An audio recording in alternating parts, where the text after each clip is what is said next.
Ladies and gentlemen, welcome once again to the Think Clinical podcast. My name is Hamza. It's amazing to be here. Today's episode is a special one for me, just simply because it actually relates to the journey that I had to take as a general surgeon, and then going into the healthcare entrepreneurship space. What I had to consider, what needed to be at the forefront of my thought process whilst I transitioned into this field. This can be a very difficult decision to make, and it's important you have all your facts right before you actually try to make a full transition. Right now, I don't do any clinical work. I mostly work in leadership, and a lot of what I do now is in the boardroom, no longer the consult room or the operating theater. So this episode and hopefully next week's episodes are just to guide us or give you some pointers as to what I was looking at when I was trying to make this decision, and how I had to transition out of clinical with time into this where I am right now. So this is hopefully going to be helpful for those who are also considering this path somewhere in the future, but you need to get to that point where you understand what it means to move away from your clinical work, to move away from the operating theater if you're a surgeon, or to move away from the consult room generally. Now, this would obviously involve you leaving familiar routines. So you practice for a long time, and you have these routines and you have these relationships in clinical practice that you have to leave behind, and this is taking you all the way through a very new path that may be very challenging, and it may be very unfamiliar to a lot of people, because especially if you haven't had any prior experience dealing in the business field, doing anything else apart from the clinical work. So this is going to be quite turbulent for you, but you need to first of all understand why you're making that transition. And a big part of this transition most people make because they have a desire for a broader impact. So for me personally, the main reason and my main aim for transition slowly over the period has been to have a broader impact on healthcare systems as a whole, just beyond the individual patient level. So if you're a clinician, you can only impact one patient at a time, and you can only have a finite number of hours in a day that you can offer clinical support. Even if you work all 24 hours, you can only do that. But once you get into the business space, you get into the leadership spaces, you get into spaces where you're able to make such decisions, you actually have a broader impact. So that might be one reason why other people want to move, and that was my reason for moving away. The second reason may be just the fascination of healthcare policies and economics. People feel there's a need and to influence some policies that speak to the broader practice of most doctors or most healthcare systems. So that might be a passion for people. That wasn't the primary function for me, or the passion for me, but that could be a driving passion for someone who wants to move away into something that is non-clinical, especially in the business space.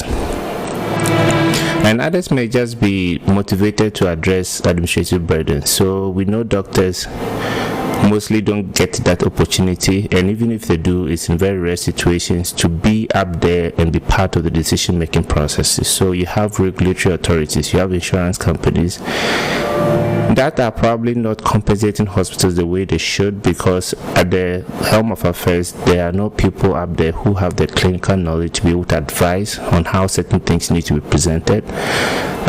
So hospitals tend to lose a lot of revenue, and doctors get frustrated because if constantly all you are seeing is denials on your claims, and you are seeing challenges with regulations, and every day you are stifled by these challenges, it becomes very difficult for you to move away from this. So that might be another reason why somebody might want to move. So I guess the conversation here is that regardless of whatever your reason is for transitioning, right, it requires a lot of careful consideration, and it requires a lot of planning. And the most important thing you need to do for yourself is to prepare adequately, because when you get into this space, and I'm going to speak in the space of healthcare business, it will require you to gain additional knowledge. Now, others may argue with me because there are people who have done this in this space for so many years and they've been seemingly successful. But the question you ask yourself is that, are they really, or have they really been successful in this space? There are people who have been early adopters of a lot of healthcare movements, and they've been able to take advantage of these movements at a time when people or the space was still not very clogged. So they've enjoyed some successes. But the moment competition starts coming into the system, these people start folding. These businesses start closing, regardless of how big they are. Now, the additional degrees are important, especially an MBA, because, and that's what I had to get at some point, because once you understand exactly how a business and leadership is supposed to look like, what you're supposed to be looking for, understanding those intricacies are very important. You went to school to train as a surgeon. You went to school to train as a family physician. The same amount of effort you put into training in this craft that you are so good at, and that maybe at this point you feel like you need to move away from, is the same amount of skill you will need if you are moving into a new space and in a new challenge. So it's important you decide what exactly you're going to do. If it's in the policy space, you need to get some additional training in policy and economics. If it's in the business space, you need to get an MBA or a master's in health administration. Whichever you decide to do, you need some form of training, because anything you want to be good at, you need the foundations and you need the experience. When you don't have the foundation, the experience alone cannot carry you through the process. So this is another very important thing that you need to do. So regardless of what your decision is, you need additional certificating. And this may also involve you networking and building relationship with professionals in the business field or whatever field you decide to go into. So you are now going to be building relationships in a whole different space with different people who speak a different language from what you are used to. Now, what are some of the factors you need to consider when you are making this decision? And these were some of the things I considered. So a lot of the things I'm talking about in this podcast are things that I had to look at before I made those decisions. The first one is the personal goals. Now, you might have reached a point in your clinical practice where you feel like you've achieved all that you can. That wasn't it for me. I only felt that I could create a broader impact. I hadn't achieved everything that I needed to achieve in terms of being a clinician, but I had this desire to grow in a different space that had the potential for a broader impact. So that was a personal goal for me, and the personal goal was getting into a space where I felt I have done enough of clinical work, at least for the period that I practiced for, and my desire and my goals were centered around building sustainable businesses that could impact more lives than I was doing at the time. So that was one of the reasons. The second thing is financial consideration, and obviously if you're going into a business, you want to make money, and that is a very good consideration to look at. You are going to provide a service. That service has to bring back some money to you, and that money is what to do two things.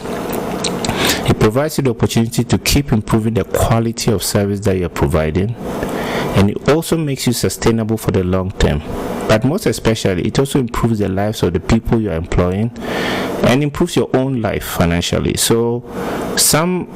And that's also factors that people consider when they're going into this. You want to make more money beyond what you're making now as a doctor, and you also want to empower people financially to be able to make that money, and also empower your business to be able to provide more a higher quality of service for a long time. So this is some of the things that you need to look at. The third thing is your career satisfaction. So people get into a place where they feel they've reached their plateau, and there's just this need to go into a new space where you most likely would need a new challenge. And this is where a lot of people will look at the possibility of going into a healthcare business that actually would help them learn something new and at the same time be able to help more people. So these are some of the things that would happen, especially when you reach that point of your career satisfaction. Now, risk tolerance is one of the important factors you need to consider if you're going into healthcare business. And if you do not have a high risk tolerance, you don't have any business in the healthcare business space. So before you moved in, and before I did, these were some of the things I considered. How is this going to contribute to my personal growth? How is it going to contribute to my financial growth? How is it going to, what do I need to do in terms of, or what would I need to face in terms of risk to be able to get through this new decision that I'm making? And how satisfied would I be in a career? I wanted to, and I had so many years, at least I had 12 years of experience in the healthcare field, and I had enjoyed a lot of success in the clinical space. I felt it was time for me to challenge myself outside this space and see just how far I can go with what I have from this clinical space. And that was a very revealing moment for me. Now, a decision-making process will involve a lot of steps, and I'm just going to walk you through the steps I went through before I actually made the full shift. First of all, I needed to do a lot of research, and I needed to do a lot of exploration. This is the first and most important thing you need to do before you make any major decision. You need to have all your facts right. You need to have everything properly lined up. You need to be confident that this is exactly what you're going to do based on objective information, whether qualitative or quantitative information. Is based on objective information out there that this is exactly what you want to do. That's the first thing you do when you are making that decision to move away from clinical practice. The second thing you need to do is do a self-assessment. Now, based on all the information you have found on the market, do you have what it takes to be able to survive or succeed in that space? You know your own personal qualities, you know your strengths and your weaknesses.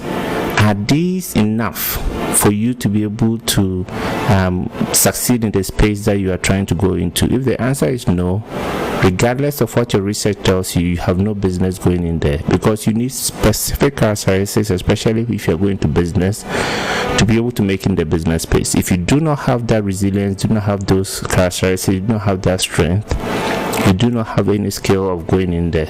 The third thing is that you need to consult with trusted colleagues, consult with people who are already in the space, consult with people who have done it already, and find out what it means practically to be in a space like that. What are the challenges that they face on a daily? How do they navigate those challenges?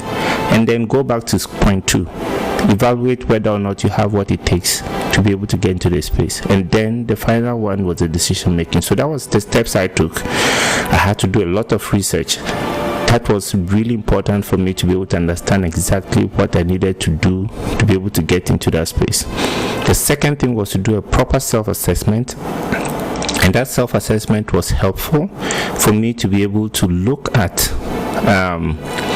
whether or not I had what it took to succeed in the healthcare business space. The third thing was consultation, and I needed to talk to people, and I did talk to people, and I understood exactly what I needed to know. And it shouldn't be doctors who are in the space. It could just be businessmen who have been in the healthcare space or healthcare business for a while, and find out exactly what you need to understand, and then you can make that decision.